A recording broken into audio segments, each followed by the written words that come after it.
At 7:23 on the morning of June 7, 1944, Major Sydney Radley-Walters crouched inside the turret of his Sherman tank Caribou, watching a German Panzer IV emerge from the hedgerows 200 yards ahead. 24 years old, 1 day in combat, 0 tank kills.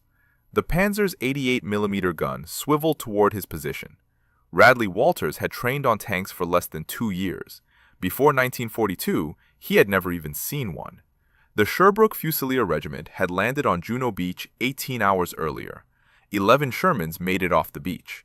By dawn, 3 were burning wrecks. The Germans weren't retreating. They were counterattacking with armor the Allies hadn't expected in these numbers.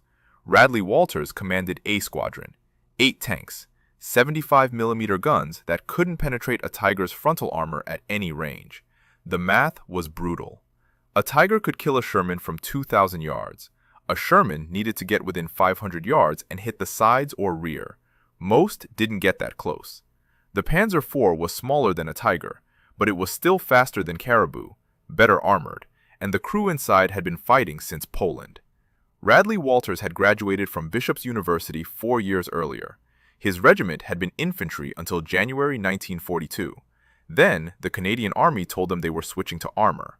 Not one man in the unit knew what a tank looked like. They learned by reading manuals, practicing on whatever equipment arrived from England, hoping it would be enough when they crossed the Channel. It wasn't enough. The first week in Normandy proved that. The Sherbrooke Fusiliers supported the 3rd Canadian Infantry Division as they pushed inland from the beaches. German panzer divisions counterattacked repeatedly. Panthers, Tigers, even the older Panzer IVs could engage Shermans from ranges where the 75mm gun was useless. Allied tankers called it getting brewed up.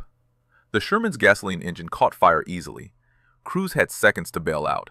By mid-June, Radley-Walters knew the pattern. German tanks spotted them first, fired first. The only way a Sherman survived was speed, terrain, and getting to the enemy's flank before he turned his gun. If you want to see how Radley-Walters became the top Allied tank ace despite these impossible odds, please hit that like button.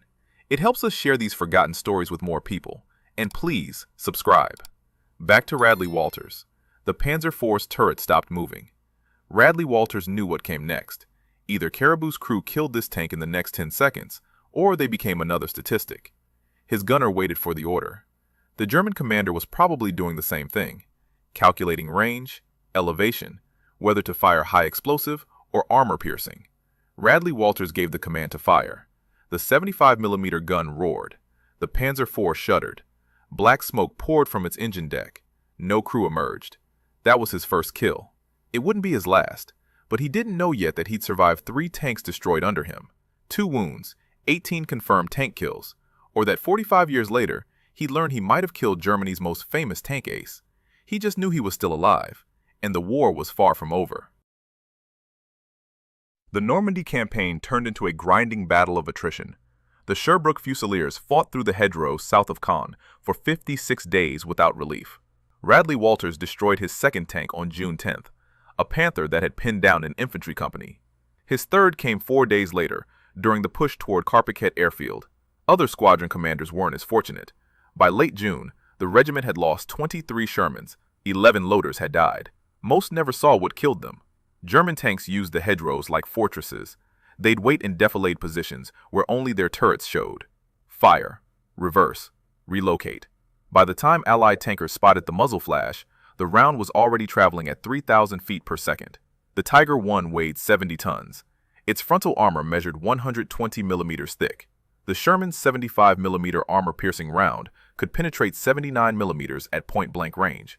Against the Tiger's front plate, the math was simple. The round bounced off. Every time.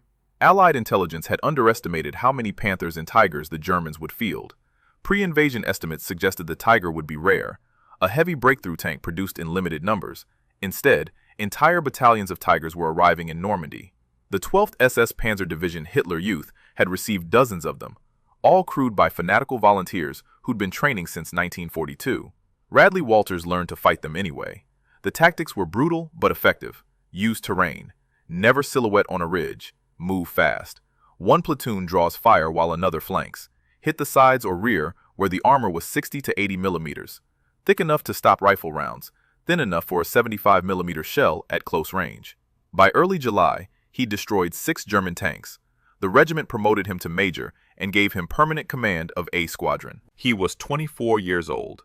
Most of his crews were 19 or 20. They called him Rad. He made them sleep whenever possible, even in the afternoon, even when they laughed at him. A month later, they understood why. Exhaustion killed more crews than enemy fire. The Sherman had advantages the German tanks lacked. It was reliable. Mechanical breakdowns were rare. When they happened, field mechanics could fix them in hours. Panthers and Tigers spent half their service life deadlined for maintenance. Parts shortages, transmission failures, over-engineered systems that broke under battlefield conditions. The Sherman was also faster. Top speed of 30 miles per hour on roads, 20 across country. A Panther could barely manage 15 on rough terrain. Speed meant Radley-Walters could choose when to engage, disengage when outgunned, flank when the enemy was focused elsewhere. But speed and reliability meant nothing if the enemy saw you first. German optics were superior. Their gunners trained for years. Allied crews trained for months. The Germans also had another advantage: experience. Most had fought in Russia. They knew how to kill tanks. They'd been doing it since 1941. On July 8th, during the assault on Caen, Radley-Walters led a squadron against German positions near Buran. Artillery had pulverized the village for 3 hours. Infantry reported light resistance. Then the Panthers appeared. 4 of them, hull down behind rubble. Radley-Walters lost 2 Shermans in the first 30 seconds. His own tank took a round through the turret side. The shell missed his head by 8 inches, killed his loader instantly. The crew bailed out. Smoke grenades. Run. Find cover. Hope the machine guns don't catch you. He watched Caribou burn, his first tank. 11 kills. Gone. By nightfall, the regiment gave him another Sherman. He named it Caribou II. Within a week, he'd added 2 more German tanks to his count. But something was changing in Normandy. Allied intelligence reported a new German unit arriving. Heavy SS Panzer Battalion 101. All Tigers. Led by Germany's highest-scoring tank ace, a man with 143 confirmed kills. His name was Michael Wittmann. Michael Wittmann had become a legend in Germany. On June 13, 1944, he destroyed more than 24 British tanks and transport vehicles at Villers-Bocage in 15 minutes. His Tiger had ambushed the 7th Armored Division's lead elements, destroyed everything in sight, then withdrew before Allied artillery could respond. German propaganda turned him into a national hero, the Black Baron, the invincible tank commander. By early August, Wittmann commanded the 3rd Company of Heavy SS Panzer Battalion 101. His Tiger bore the number 007. He'd survived 3 years of combat: Poland, France, the Eastern Front, Normandy. Most German tank aces were dead by their 2nd year. Wittmann kept accumulating kills, 143 confirmed, dozens more unconfirmed. Radley-Walters never heard Wittmann's name. Allied intelligence didn't brief tank crews about specific German commanders. They briefed them about tank types, capabilities, weak points, whether the 75mm gun could penetrate at various ranges. The answer was usually no. But Radley-Walters kept destroying German armor anyway. By late July, his count reached 11, then 13. He learned the Tiger's vulnerabilities: the air intake louvers on the rear deck, the turret ring where the armor was thinner, the lower hull sides at close range. Every German tank had weaknesses. You just had to survive long enough to exploit them. The Sherbrooke Fusiliers received 2 Sherman Fireflies in mid-July. These were standard Shermans modified with British 17-pounder guns, 76.2mm bore, 5 feet longer than the American 75, high-velocity armor-piercing rounds that could penetrate a Tiger's frontal armor at reasonable combat ranges. Finally, the Allies had something that could kill German heavy tanks from the front. Radley-Walters kept the Fireflies at the rear of his formations. They looked different. The barrel was obviously longer. German gunners learned to target Fireflies first, kill the one tank in each troop that could hurt you, then mop up the regular Shermans at leisure. So the Fireflies stayed back, hidden, used terrain, only revealed themselves when absolutely necessary. A Squadron's kill count climbed. Radley-Walters destroyed a Panther near Tilly-la-Campagne, another Tiger south of Caen. His gunners were getting better. faster target acquisition, better range estimation. The crews that survived the first month in Normandy became dangerous. They knew the ground, they knew the tactics, they knew how to stay alive. On August 7th, Allied Command launched Operation Totalize. The objective was breaking through German lines south of Caen, reaching Falaise, cutting off the German 7th Army before it could retreat east. The operation would involve 4 Canadian and British armored divisions, hundreds of tanks, thousands of infantry, heavy bomber support. The Germans knew the attack was coming. They'd been preparing defensive positions for weeks, minefields, anti-tank guns, hold-down positions for their panzers, and heavy SS Panzer Battalion 101 was moving into position.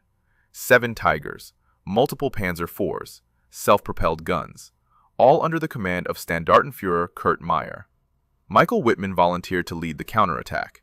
The Sherbrooke Fusiliers received their orders on August 7th. A Squadron would support 2nd Canadian Infantry Division, advance at dawn, secure the high ground near Saint-Aignan-de-Cramnil, hold it against counterattacks.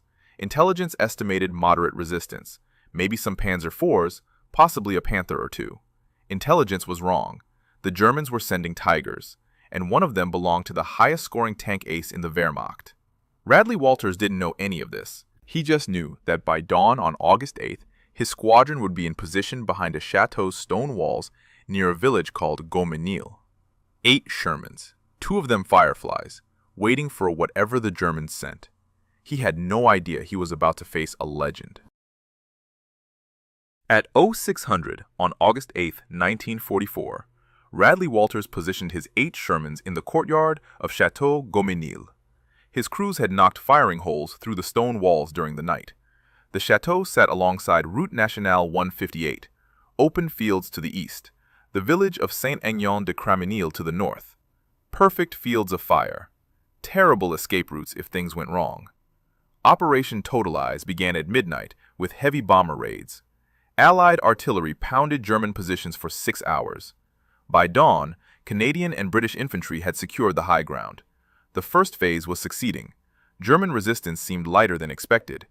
Then the radios crackled. German armor moving north from Saint-Ouen. Multiple contacts. Heavy tanks. The 12th SS Panzer Division was counterattacking exactly where intelligence said they wouldn't. Radley-Walters watched the road through his commander's periscope. Dust clouds rising in the distance. The distinctive sound of German engines. Deep, powerful. Nothing like the high-pitched whine of American power plants. These were Tigers. He could hear them before he saw them. At 12:30, 7 Tigers emerged from the hedgerows near Saint-Ouen. They advanced in 2 columns. One group moving through the center of the open ground, the others hugging the tree line to the right, slower, more cautious. Supporting infantry followed in half-tracks. Panzer IVs and self-propelled guns brought up the rear. The Tigers were 1,500 yards away, still out of effective range for the 75mm guns, but well within range of their 88mm cannons. Radley-Walters ordered his squadron to hold fire. Wait. Let them close.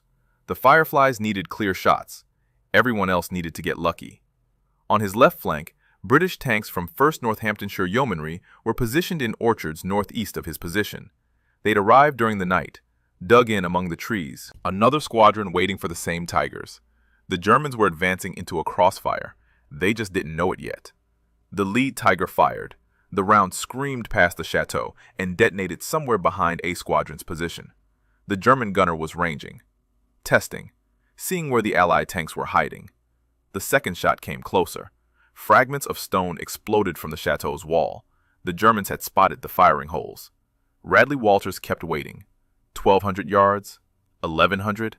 The math was brutal but simple. Every second the Tigers rolled forward improved his odds.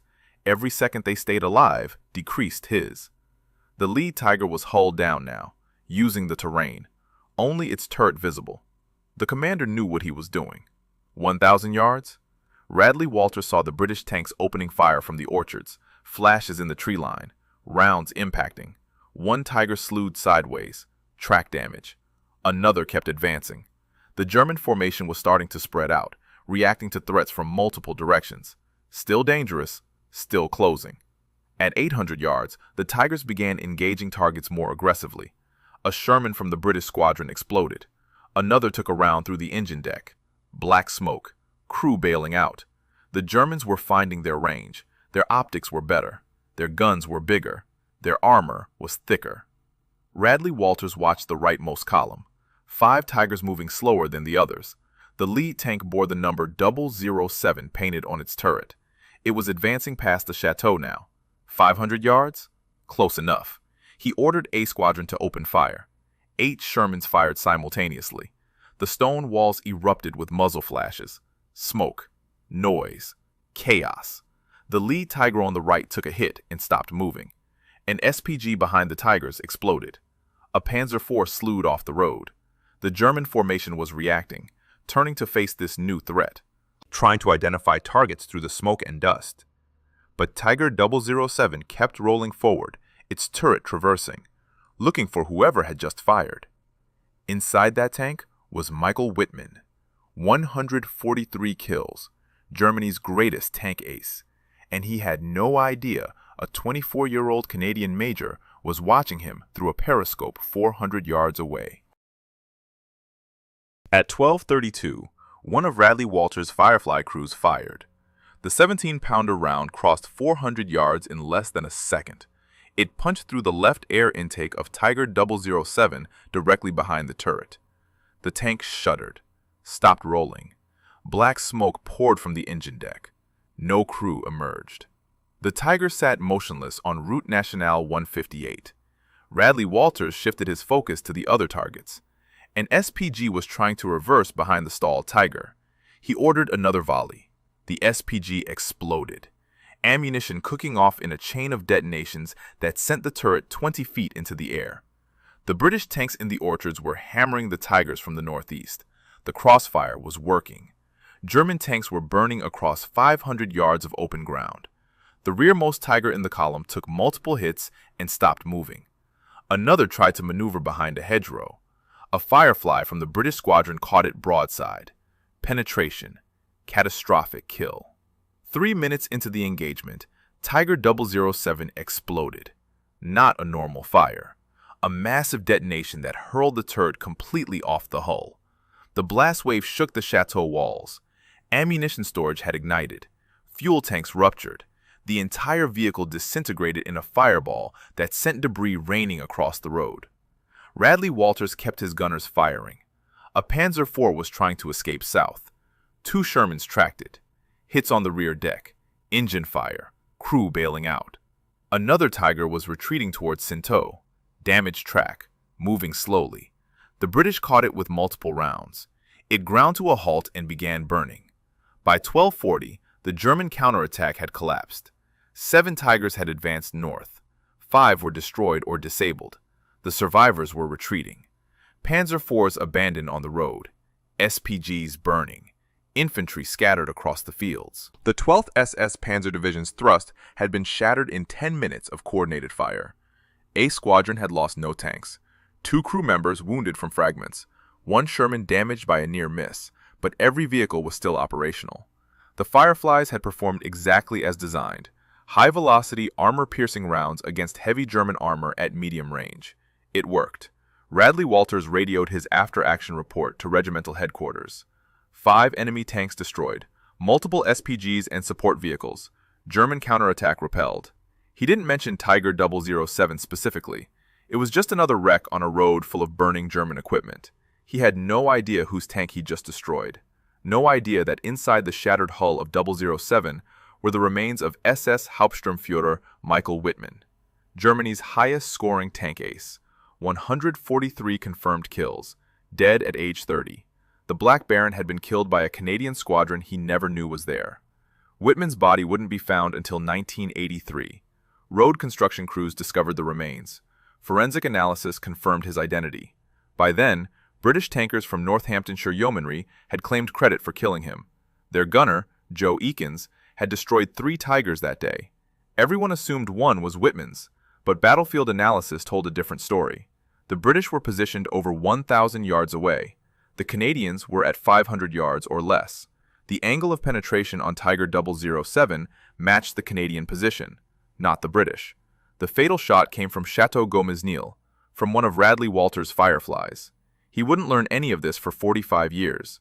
In 1989, French civilians from the area approached him during a memorial visit, asked if he remembered August 8th, told him he'd killed Whitman. Radley-Walters had never heard the name, didn't know German tank aces, didn't care. His job was destroying German armor, not learning their commanders' biographies. By mid-August 1944, his kill count had reached 14. The Falaise Gap was closing. German forces were trapped, trying to escape east. The Sherbrooke Fusiliers pursued them through collapsing defensive lines. More Panthers destroyed, more Tigers abandoned. The Wehrmacht was bleeding armor it couldn't replace. Radley-Walters had survived 3 months in Normandy, but the war wasn't over, and his luck was about to run out again. On August 21st, Radley-Walters' 2nd Sherman took a Panther round through the turret during the fighting near Tron. The shell penetrated the right side, killed his gunner, wounded Radley-Walters in the face and hands. Fragments sliced open his scalp. 36 stitches later, field medics cleared him to return to duty. He was back in a tank within 2 days. Caribou 3. His crew stopped naming the Shermans after the first 2 burned. Bad luck. Radley-Walters didn't care about names. He cared about crew survival, armor protection, ammunition storage. The wet stowage modification was finally arriving. Ammunition racks surrounded by water jackets. It reduced the chances of catastrophic fire after penetration. Not eliminated, reduced. The Falaise Gap closed on August 21st. 50,000 German soldiers surrendered. Thousands more died trying to escape. The roads were choked with destroyed vehicles, dead horses, abandoned equipment. Allied fighter bombers had turned the retreat into a massacre. Typhoons with rockets, P-47 Thunderbolts with bombs. German armor couldn't move during daylight without being destroyed from above. Radley-Walters added 3 more kills during the Falaise fighting. A Panther caught in the open, 2 Panzer IVs trying to cover the retreat. 16 confirmed, the highest count in the Canadian Armored Corps. The regiment promoted him to lieutenant colonel in the field. At 24, he was one of the youngest commanders in the Canadian Army. By September, the Allies were pushing into Belgium and Holland. The Sherbrooke Fusiliers advanced through liberated villages where civilians threw flowers at the tanks, offered wine, bread, anything they had. The reception lasted 3 days. Then the Germans counterattacked near the Scheldt estuary. More Tigers, more Panthers. The Wehrmacht was pulling units from the Eastern Front. Veteran crews, battle-hardened, fighting defensive actions where they knew the ground, where they could use terrain and ambush tactics. The easy victories of August were over. Radley-Walters' 3rd Sherman was destroyed in October near the Leopold Canal, not by a tank, by a mine. His scout car hit a Teller mine during reconnaissance. The blast knocked him unconscious, threw him 15 feet, killed the driver, wounded 2 others. When he woke up in a field hospital, his ears were bleeding. Concussion, possible skull fracture. The doctors wanted to evacuate him to England. He refused. Returned to the regiment after a week. Took command of Caribou 4. The crews had started calling every tank Caribou, regardless of what the quartermaster painted on the hull. If Rad was in it, it was Caribou. Simple as that. By November, his kill count reached 17. A Tiger near Nijmegen, caught from behind during a German withdrawal. The crew bailed out before the ammunition exploded. Smart. Most German tankers were learning that survival mattered more than heroism. The war was lost. Everyone knew it. Fighting to the death accomplished nothing. Winter came early in 1944. Snow, freezing rain, mud that stopped tanks better than any mine. The advance slowed. German resistance stiffened. They were defending their homeland now. Every kilometer cost more Allied lives. On December 16th, the Germans launched their final major offensive in the West, the Ardennes, the Battle of the Bulge.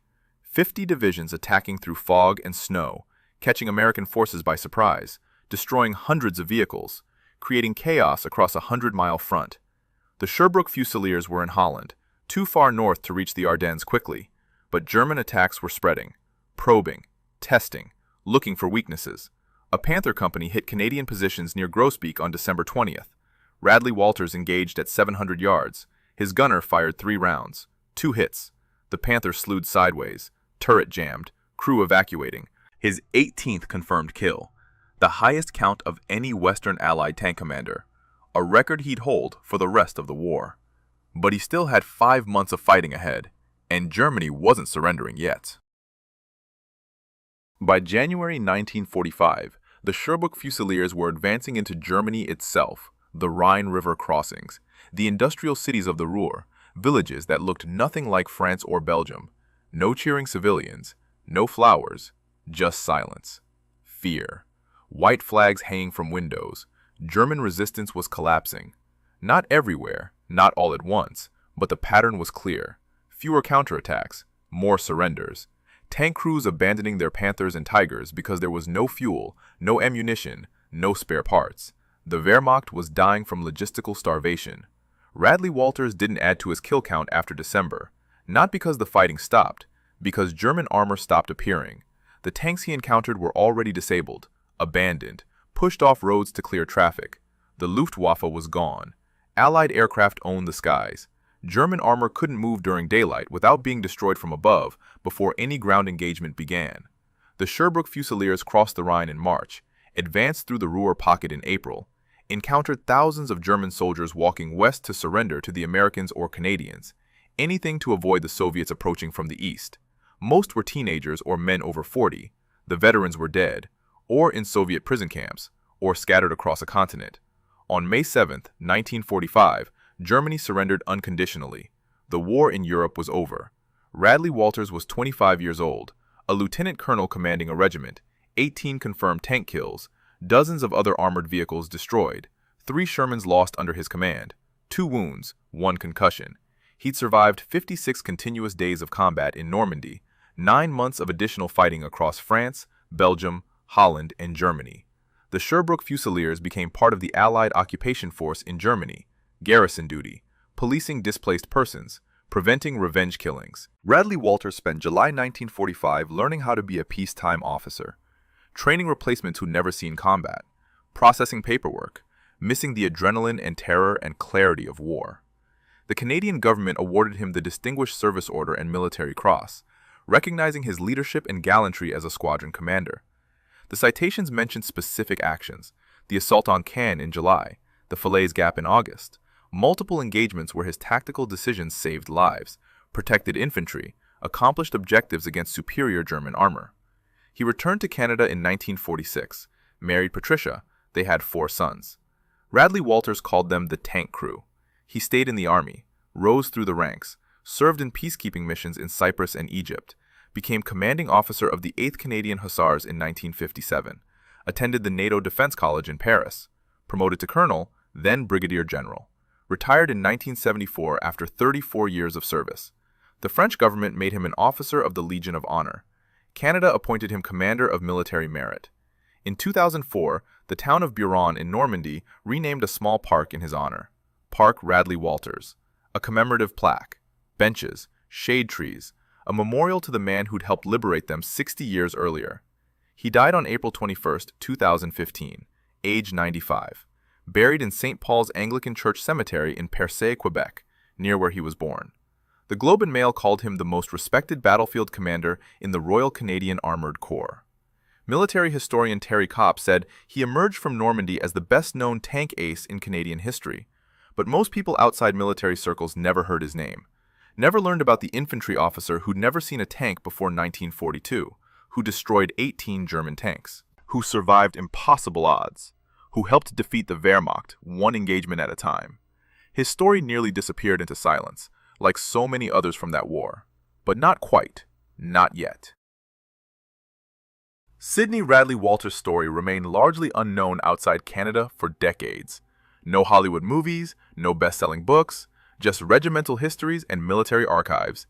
The occasional mention in academic studies about tank warfare, a footnote in histories of the Normandy campaign. The controversy about Michael Whitman's death kept his name alive in certain circles. Military historians debated the evidence. British veterans insisted Joe Eakins made the kill. Canadian veterans remembered the engagement differently. Battlefield analysis favored the Canadian position. Shorter range, better angle, forensic evidence from Tiger 007's hull. But Radley-Walters never claimed Whitman, never promoted the controversy. When journalists asked him about it in his later years, he gave the same answer every time. He destroyed German tanks. That was his job. Whose tank? What commander? It didn't matter. The war was about survival, about protecting his crews, about accomplishing the mission. That attitude defined his entire career. He wasn't fighting for glory, for records, for recognition. He was fighting because young men were dying in Shermans that couldn't match German armor, because infantry needed tank support, because the job had to be done regardless of the odds. His crews remembered him differently than the official citation suggested. They remembered a commander who made them sleep, who prioritized crew survival over aggressive tactics, who understood that exhausted tankers made fatal mistakes, who knew that getting his people home mattered more than adding to his kill count. The World of Tanks video game created a medal in his honor, the Radley-Walters Medal, awarded for destroying 8 or 9 enemy vehicles in a single battle. Millions of players earned it. Most never knew the man behind the name, never knew he'd been an infantry officer who learned tanks by reading manuals, who survived 3 tanks destroyed under him, who became the top Western Allied tank ace despite never having seen armor before 1942. If this story moved you the way it moved us, do me a favor, hit that like button. Every single like tells YouTube to show this story to more people. Hit subscribe and turn on notifications. We're rescuing forgotten stories from dusty archives every single day. Stories about tankers who beat impossible odds with tactics and courage. Real people, real heroism. Drop a comment right now and tell us where you're watching from. Are you watching from the United States, United Kingdom, Canada, Australia? Our community stretches across the entire world. You're not just a viewer, you're part of keeping these memories alive. Tell us your location. Tell us if someone in your family served. Just let us know you're here. Thank you for watching, and thank you for making sure Sydney Radley-Walters doesn't disappear into silence. These men deserve to be remembered, and you're helping make that happen.